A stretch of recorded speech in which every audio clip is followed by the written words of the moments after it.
Hello and welcome to World Insight with Tianwei, coming to you from Dalian at the site of the 2017 Summer Davos. Some of you may know the theme for this year's conference is Achieving Inclusive Growth in the Fourth Industrial Revolution. Well, what does it mean? It sounds abstract. In fact, there are two things about the theme. One is whether technology is going to better our society, and the other is whether we together are smart enough to be able to design our objectives for the future and shape technology so that they could help us to achieve those goals.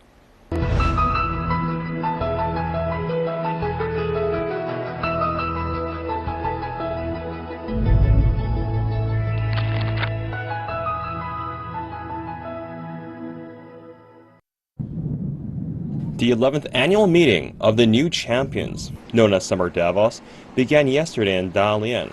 Chinese Premier Li Keqiang addressed the opening ceremony, stressing the link between globalization and inclusive growth. He also stressed the importance of technological innovation at the meeting. Due to technological advancements brought about by the internet, digitization, and artificial intelligence, revolutionary strides have been made in various industries. However, technology is a double-edged sword, with an increasing number of people beginning to worry about job security. For example, unmanned driving may make human drivers obsolete. Elsewhere, the AlphaGo computer forced people to doubt the superiority of the human brain when it beat South Korea and China's top Go masters. In addition, there is a disparity between people's perception and the advancement of technology. Some people cannot even grasp the development of technology. So what is technology? It is a new idea, a new concept, or the crystallization of human creativity. Regardless, it is also a philosophical subject that people endeavor to find progress. Well, if you still consider them philosophical, then we're going to meet three people. They're going to help us to nail down the answers to all of these challenging questions. They are, of course, the rising voices both in us and in actions in our world today. They're going to provide us with down-to-earth argument and fresh personal stories. Faika Sai-Basma, Chairman and CEO of Royal DSM, leads the company that transformed from a chemical company into a life sciences and materials sciences company. They focus on health, nutrition, and material. Don Roosegaard, a Dutch artist and innovator, designed the smog-free tower and smog-free ring. Dr. Ling Fan, founder and CEO of Tazine.com, a leading internet platform in China that bridges creative talents with large enterprises and global organizations.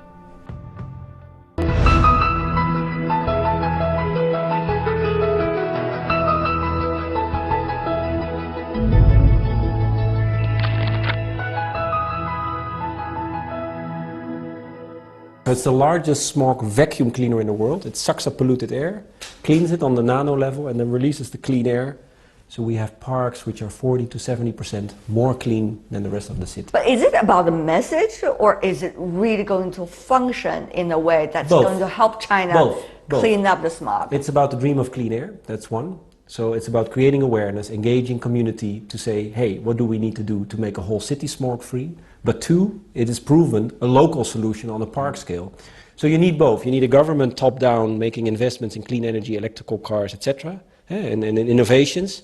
But you also need bottom-up approaches which sort of tickle society to speed up. Talking about a solution, I want to go to FICA because the company that you're working for, which is also happened to be a Dutch company, actually started as a coal mining company, but now turned itself after decades into a pharmaceutical company, emphasizing on innovation. Maybe just wonder, you know, China is going through this learning curve. Yeah, exactly. How is that done?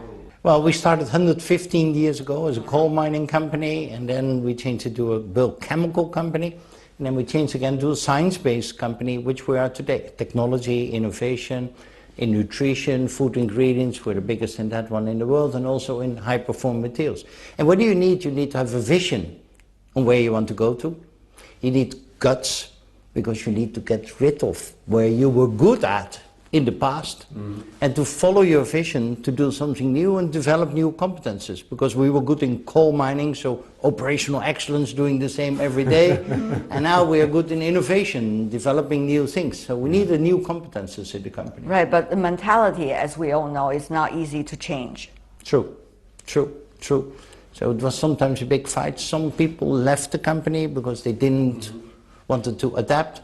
But many people, including myself, needed to reinvent them. The whole top of the organization in the past was good in something we didn't need it so much anymore. Yeah. So some people could leave the company, but most people needed to change and to reinvent themselves as we were reinventing the company. You know, when you talk about this vision and technology for good, innovation for good, maybe at your level, you would think about that a lot. But many at the grassroots, they don't need to. And how would you convey these messages to the people up there who have been working with you for decades and now need them to change with you? Well, we need the brains of everybody in our company, but even more. We have a slogan at our company, bright science, brighter living. And we said recently, we are not the only one with bright minds. So we invited the whole world to contribute to our solar ideas, how we can improve solar. And there were 88 million people around the world who responded to our Bright Mind Challenge on solar. So involving, stimulating many minds around the world, not only for our company, 88 people. Well, what are some of the answers they give to you? They came with new Interesting ideas ones. how to improve solar. They Give me said some solar examples. is old. That is the connection, how you get lithium, which is important for the storage on the batteries. But they had also new ideas on the coatings of solars, not to give the light back, but also new ideas how the electrical transmission is, that there is no loss of energy in the solar panel. And by this we can improve tremendously the output of solar panels by using the expertise of our company, 26,000 people, nice. But also the 88 million people around the world who wanted to contribute. But that's beautiful. Good ideas activate people. And I think you just gave a really good example. FICO already very proud of 88 million people. But Ling, think about us. We got 1.3 billion out there. What do you mean us? It's all planet Earth, by the way. It's all planet Earth. If we throw out an idea, like the Chinese participate, but what about that? Technology for good. Do you think the country has reached to this barometer to think about these relatively, I think, philosophical questions? Or are we still in the mode of let's quickly get there, earn more money, and really get rich? Where are we now? Well, I think it's really relevant to talk about that right now. We're really at the phase that turning from more quantity-driven economy to quality-driven economy. And I think the mindset is somehow ready to think not just about efficiency, but also about equality, about community, fairness, about the fairness, etc., the trust. And I think currently the technology develop also in that trend as well. Yeah. So technology is no longer in a way that's separated from the society. It's actually part of the society. It's Give me some examples. It sounds quite abstract. No, it's a second language. Let's say, if you look at this forum, we have a number of panels on artificial intelligence and blockchain, right? The blockchain is really helping us to rethink how to rebuild the trust economy. And the sharing economy as the first phase is to start to building the trust. The trust that we somehow lost in the process of economic development, in the process of urbanization, in the process of industrialization. But now somehow this another layer of infrastructure, another layer of technological facilitated infrastructure help us to rethink humanity. The more technology we have, the more human. We should become. And I think that is really fascinating of the China of today. And I think for me personally, it's about redefining the notion of beauty. So beauty is not about an expensive bag or a watch or an expensive car. It's about clean energy, clean air, clean water.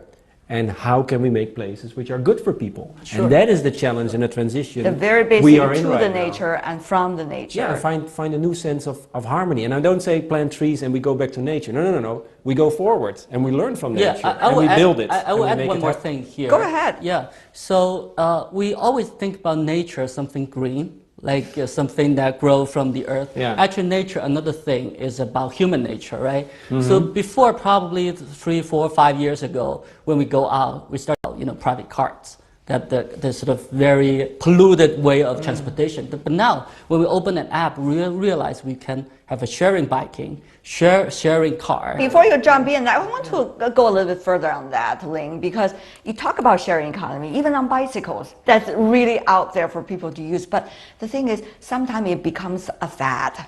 Sometimes it becomes a fake movement. And other times, it is lack of management and lack of well planning that would contribute to the challenges of the city rather than really solve some of the most important challenges, for example, about traffic, for example, the use of pedestrians. So, Ling, what are we talking about here? Are we talking about fad, or are we talking about a genuine realization of technology for good? I think there are two aspects of this question. Tell me more about that. Yeah, one aspect is that we do believe technology can solve certain problem. By solving that problem, it creates new problem. And it's really a process, keep evolving. A metaphor that Dan probably will use is like a ping pong, right? So it's not like a bowling, it's not like one shot, it's actually back and forth. Second aspect of this is actually what's, I think, somewhat missing in China is that we do have a top-down sort of a policy to actually promote innovation and technology advancement for a long time. Also, we do have a layer that's very entrepreneurial, very down to the earth, sort of doing innovation, but we do missing somewhat in the middle, some critical thinking, some civil society that to rethink the influence of technology to the humanity.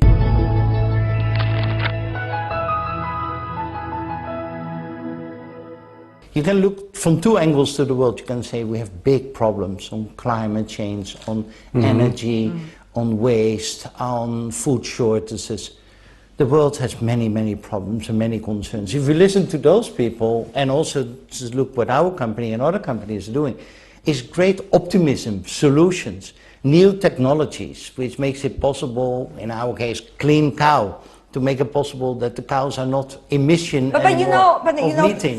There is concern whether it is PR or it is he's change running a of gigantic business company model that we are talking about here. There is concern about that. There are big concerns in the world. I'm really concerned about the world change, about hunger, about inequality, all those things. But is it also that I'm optimistic? I'm very optimistic because there's new technologies, there are new business models, there's a sharing economy. Right. We are converting waste in the United States, agriculture waste, we throw away, we now make it green energy. We prevent that cows are emitting methane.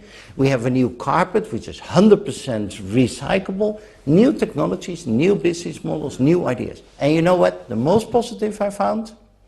Looking to the United States, looking to the Brexit, that the young generation did not voted for the Brexit, did not voted for a negative United States. So the young people want those positive innovations to change the world. And they love those smog-turned necklace and little rings. It's part of it. But I produced agree. by Don and your interesting business model. Why people are enthusiastic wearing those little things? It's fascinating. I think I have one here. So this is a smog-free ring to celebrate clean air. Absolutely beautiful. And Look I think at that. what Feike is saying is very true. There's not a lack of money or there's not a lack of technology. There's a lack of imagination. And new ideas activate new thinking, new business.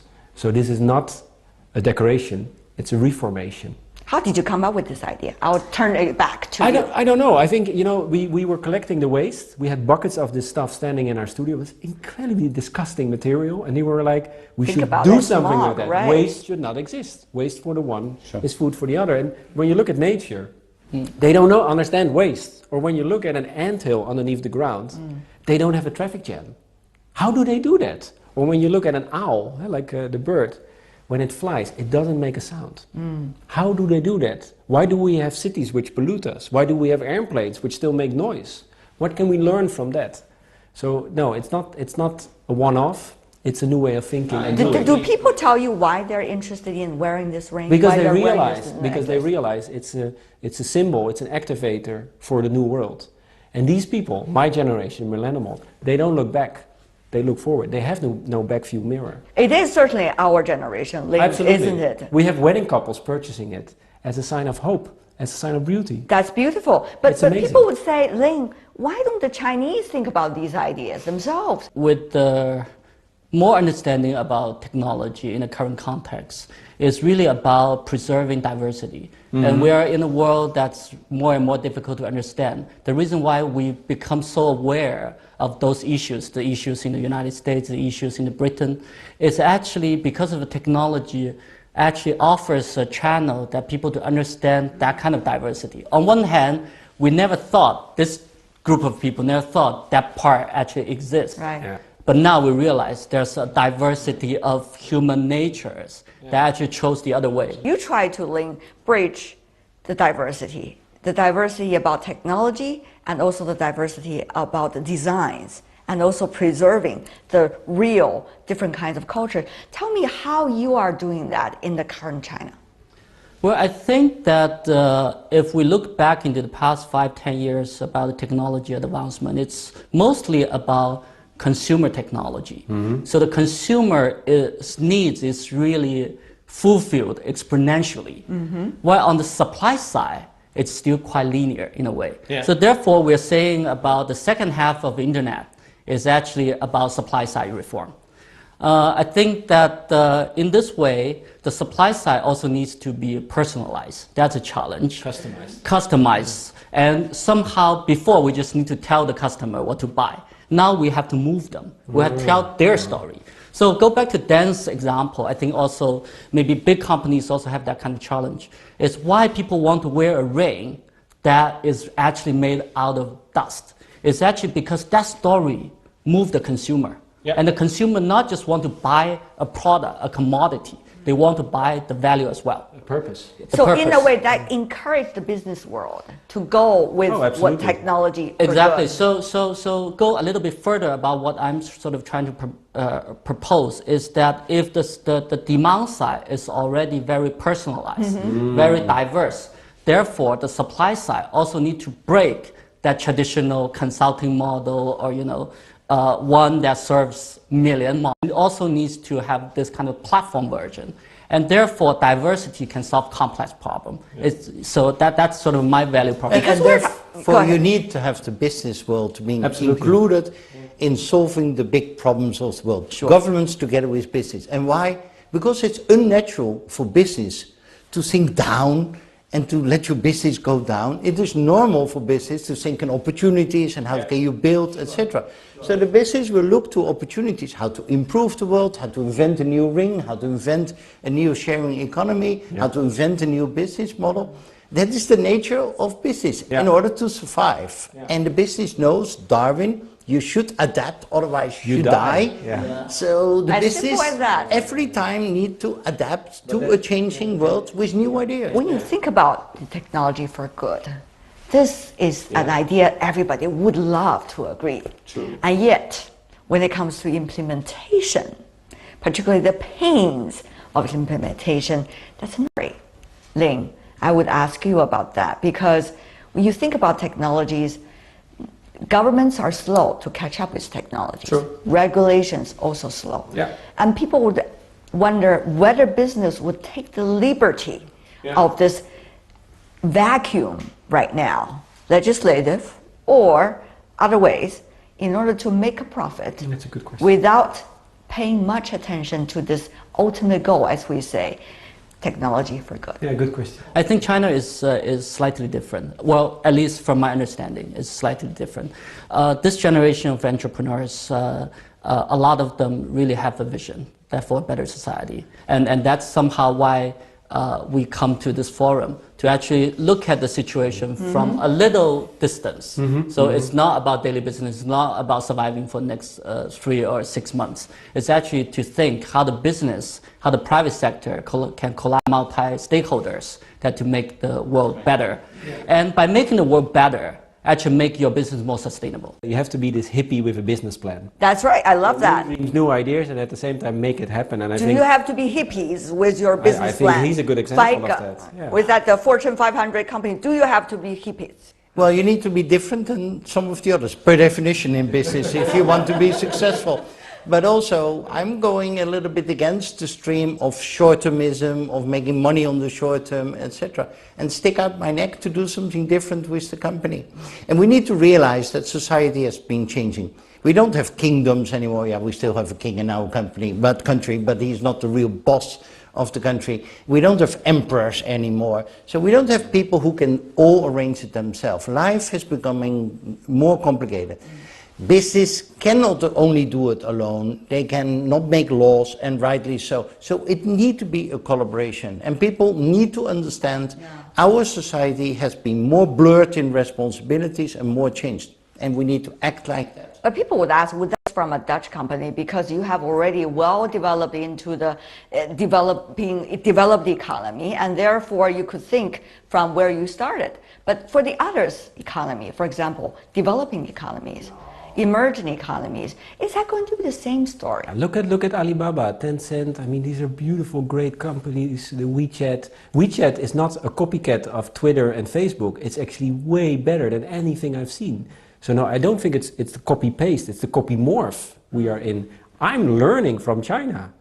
I'm learning of to do business, to communicate, to think ahead. So this is the country where the new energy is. But there is one concern we should not forget.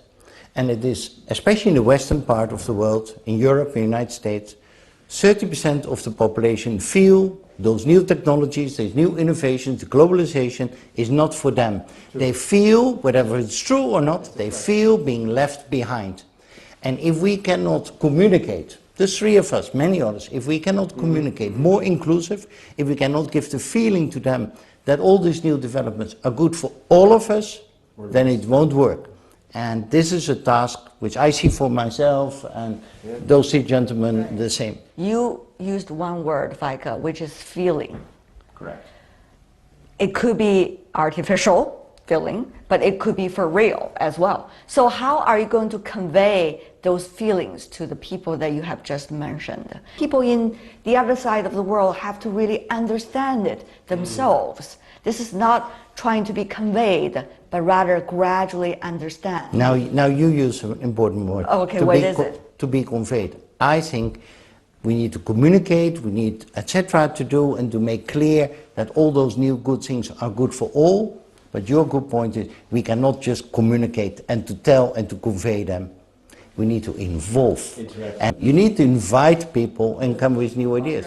And therefore this entrepreneurship happened. Bottom up, by people with ideas, people who feel, I mean, let's be honest, we try to invite other people, but they feel invited by society to come with their innovations, and therefore they do. And you feel invited as well. Absolutely, and you know, there will always be people telling us, me, it cannot be done, and I think we all consider it our job to prove them wrong. Before we go, why don't we help us and our audience all over the world to understand what are the real things that is driving technology for good? What can be done? Feike, I want to start with you. Hope and possibilities. And with hope and possibilities, we can address all issues in the world. Really? I'm convinced about that. Mankind will not let the world going down. It won't happen. There are big threats on climate, on hunger, on whatever. We will solve it. With a lot of hope, with vision, and we're finding the possibilities. We will. You know, that is a big word, hope, that you just used, but we hope it will be the hope that you were talking about. And we're talking to the COO of a big company who's saying that. So this is not hippie anymore. This is the new economy. But this is new economy. But you know, Don, I go to you for the hippie answer. Thank you. What about that? Our world is changing. Technology is taking over. Jobs will disappear. The one thing that will separate us from the machines who will make our life more useful is creativity.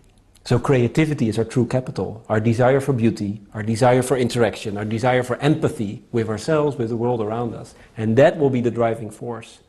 So money, technology won't be the activator anymore, but the desire to create, the desire to make.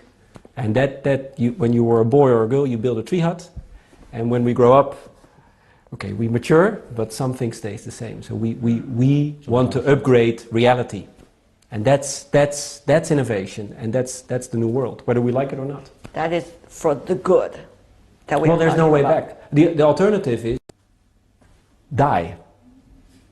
The alternative is we drown in rising sea level, we pollute ourselves to lung cancer when we're 6 years old. Won't happen. We go to Mars? No way. We don't have the space.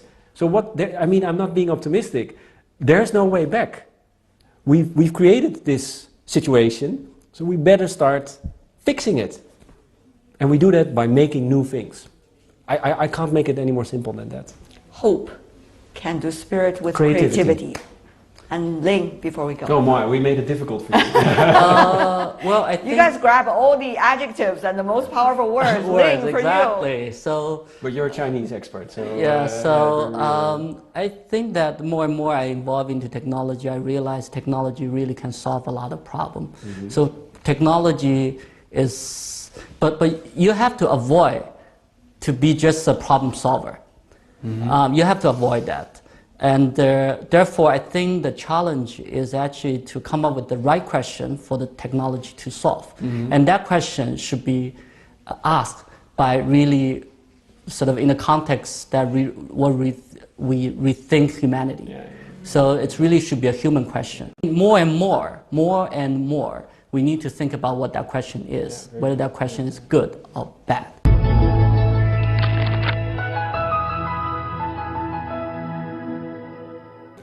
That was our discussion taking place here at Dalian 2017 Summer Davos, whether technology is for good. You're watching World Insight with Tian Wei. Coming up on our program, we're going to meet with Dr. Yaqin Zhang, the president of Baidu, one of the leading high-tech firms in the world, and let him explain about the technology of artificial intelligence and how we, human beings, are going to interact with it.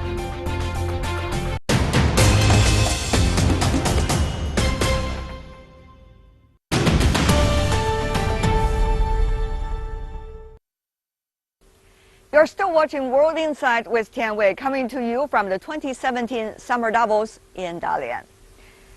Artificial intelligence has been winning some attention for quite some time, but exactly how is that technology going to interact with the human society? What is impact on education, business, and even governance? Answer those questions. We have invited Dr. Yaqin Zhang, who is the president of Baidu, one of the leading high-tech firms here in China. But before we go to a discussion with him, take a look at this. In the fourth industrial revolution, artificial intelligence proved key to unlocking the secrets of automation and robotic interaction. China, teeming with a huge population, has had remarkable success in the development of AI that led to the emergence of homegrown tech giants. Baidu is one of them. The Chinese government appointed Baidu to lead the country's new National Engineering Lab of Deep Learning Technology and Application. They are also trying to integrate their huge data server, Baidu Cloud, with AI technologies, so they can be more easily applied in areas like logistics, medicine, education, and finance.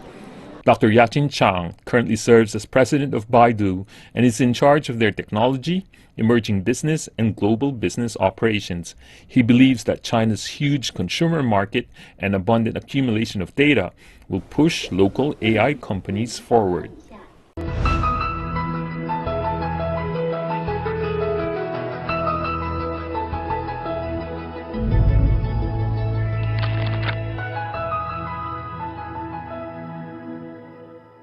Dr. Yaqin Zhang, president of Baidu, welcome to CGTN. Nice to be here. Great to have you, sir. You've been talking about artificial intelligence for quite some years. This is really coming to the golden period of time. Absolutely, yeah. But Yaqin, is this really the golden period or actually the warring states period in which everyone wants to jump into this field? Well, it's certainly a very interesting and exciting time of AI. It's like the wild west. It's a golden rush. Right? And if you, go to Silicon Valley, you come to Beijing, essentially everywhere, people are talking about AI. So it is getting real.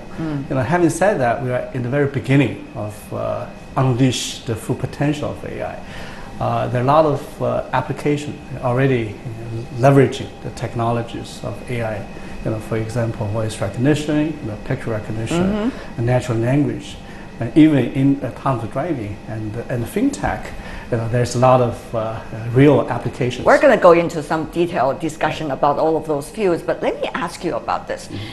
When it comes to Warren State's period of time, or the gold rush, the competition is extremely intense. Yes. But what is the nature of this competition, Yaqian?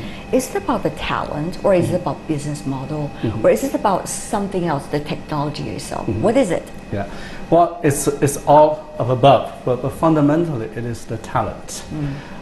If you look at it, the AI is all the algorithms are developed by smart people, people who understand the mathematics, people who understand the computer science, and people who understand the particular domain of applications. So talent is the most important thing of this whole battle or competition. Talent flow, that's just normal. Yes. People come and go. We have people left, we also have a lot of people join us. For example, Qilu, who just joined us 6 months ago, is one of the top business leaders and the technical leaders in AI. And I'm very happy with the talent we have, and we continue to attract top talents. Attracting and keeping the talent, what do you think is the nature of this competition? What would get them to stay, and what would get them to come over? Yeah, well, for Baidu or for any company, right, the most critical thing is people come here, they can do interesting work, or they can change the world. That's why they come here, and that's why they stay. And if you look at the type of work we do, it's just super exciting. Financial field, it seems to be pretty much a battleground for a lot of the big Chinese names. If you look at the whole financial industry, right, consumer loan and asset management, those are things that people really need on their day-to-day life. And it's important for companies like Baidu to enable that transactions in a dependable and secure and reliable manner, because we have a lot of data. We have consumer data, we understand their behavior, we can use deep learning to acquire customers, to match people with the right type of products, to match the different kind of needs. But there is some murky water here because of the policy. I mean, when it comes to financial services, there is some very blurred lines. Right. So it could go this way in favor of your companies and others. It could go the other way around. So there's always a danger and uncertainty there. Right. Well, it is, but fundamentally, the technology can help reduce risks, to fight frauds, and to make the entire consumer loan and spending a lot more transparent. If you look at the internet, it's all about transparency. And AI is to make sure we can leverage all those data and find the right type of analytics, insights, so the whole transaction will be more secure and reliable. So overall, what internet does is make sure there is a openness and transparency, but obviously with the right kind of privacy and the security and the protection. Right? And it also make sure there is a symmetry for users, different users and organizations. And a part of the financial issue, all the other applications, because sometimes one group of people, they actually have a privilege over the other groups. That's right. And internet and AI can help essentially to minimize those issues. But there's also policies. I mean, will that eventually be able to transform policy into the absolute transparency? Right. You actually, I think, make a great point in terms of the policy, internet AI. Some of our policy and regulations are behind, and we need to innovate not only in technology but also in policy. For example, in the autonomous driving, In fact, our policy are behind where technology is moving. So I think you make a great point. There's a privacy issue, there's a security issue, Right. there's also a lot of data interoperability, and also the regulation regarding Legislation as well.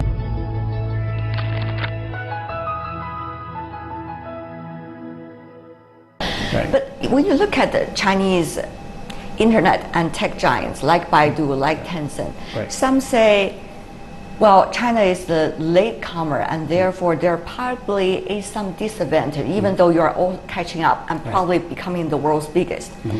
But on the other hand, you also enjoy the advantage that the policies are favoring Chinese companies when it comes to entering into the Chinese market, for example. So what do you make of this quote-unquote advantage plus disadvantage? Yeah. And what would it mean, the competitiveness for a tech giant like Baidu? Policies are being crafted in the current way. Well, first of all, the competition in China's internet space is more fierce, more intense than any other place in the world. It's actually more competitive than US. If you look at, let's say, a search, you asked me a question about search. There are more search engines in China than in US. Baidu has search, Soho has search, 360 has search, Bing is here.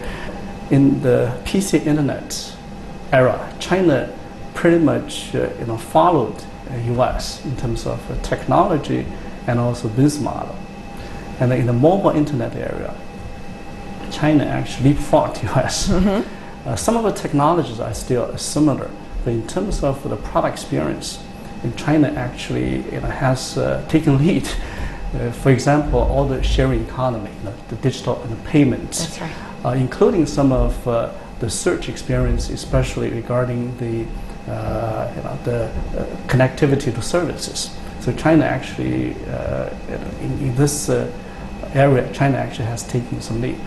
AI, we're getting into the AI revolution, and China, I believe, has a chance to lead not only in product but also in technology and research. How come? Because first of all, this is relatively new. And China has a large base, Right. And China has a lot of data coming collected from the mobile internet, Absolutely. and also the immense market opportunity, and also I want to mention the ability to embrace new technologies, especially for the traditional industry, is a key advantage. If you talk with any store owners. You talk with manufacturing companies. They actually want to use new technology. So that is amazing. But the competition, as you said, is fearful, right? It is. I mean, even if when you talk about search, you see there are already more than enough search engines. That's right. Not to mention, Tencent also developed their own right. search function for Which their is WeChat. good, which is fine. Well, and let people choose and let the market decide. The best way. Same thing in all the other areas. I think China needs to continue that path, making sure the policies, the regulation are actually have a even playing field, so all companies can prosper. That's what you're looking for. That's right. Yeah. For AI, it's the same thing. For AI, I believe openness is important. We haven't talked about that, but for AI, it is important to open a lot of the algorithms, source code, Right. and data. That's what Baidu is doing. If you look at it, we're actually going to open. We have already opened our deep learning platform called Pedal. We just opened our autonomous driving platform, Apollo. So that has the software and the hardware, and data, and cloud services. So basically, we can accelerate the innovation in this space. Talking about governments, Yeah. there are also in other countries there are concerns that the Chinese companies like Baidu, like Tencent, are getting all the latest technologies from their research lab. So, for example, in the United States, some were suggesting maybe we should have a policy that would ban the Chinese companies, tech giants particularly, to cooperate with our research lab. We don't want our top advanced AI technology going all the way to China. Right. I just wonder, as someone who has been in the tech world for a long time, working both for Chinese and American businesses, Right. what do you make of this? Yeah, that's absolutely short-sighted. And the reason why... But the thing is it possible? Well, it is impossible. There's no border in technology. And if you look at the success of the United States was openness, was able to assemble the top scientists around the world in its universities and in the industry. Including Chinese ones. Including Chinese ones. You were exactly. educated also in the United States. That's true. And I worked for Microsoft for 16 years. That's right. And a lot of the things the U.S. built today are based on some of the contributions of immigrants, of worldwide talents. And then China needs to do the same thing. And I think China has been quite open in the last 30 years, especially last 10 years, attracting talents. We need to do more. Right? Not only attracting talents. Before we go, I do want to ask you. Right. You seem to enjoy yourself. Absolutely. Yaqin. Yes. Yeah. I love my job. Every time when I saw you, whether it is at World Economic Forum, winter or summer, or even at time when your work as the head of an organization has been meeting certain tremendous challenges. Yes. I just wonder, how do you, originally an engineer, transform yourself as someone who will be able to handle all of this at the same time? Just think about how fast the world is changing, isn't it? Yeah. Well, we are in a very exciting time as an engineer, as a scientist. I have Every time you told me that. Yeah, I have the privilege Very exciting of time. Doing different things. Right? In fact, I see probably more things than most people because I work as the lab.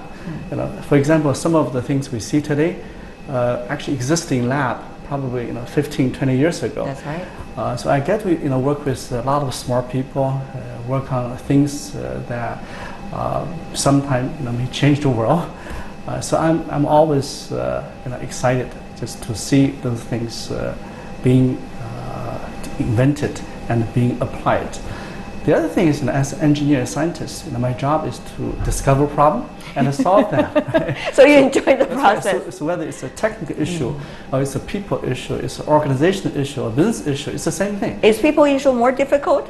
It is more difficult, but if you treat it as an engineering problem, then you will say, well, Can you do that as an engineering problem? Yes, it is. Yeah.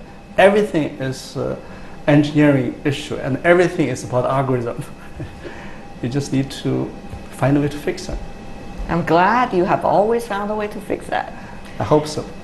Yaqin Zhang, President of Baidu, what a pleasure to have you. Thank you so much for being with us. Thank you. Really enjoyed it. Thank you. Thank you.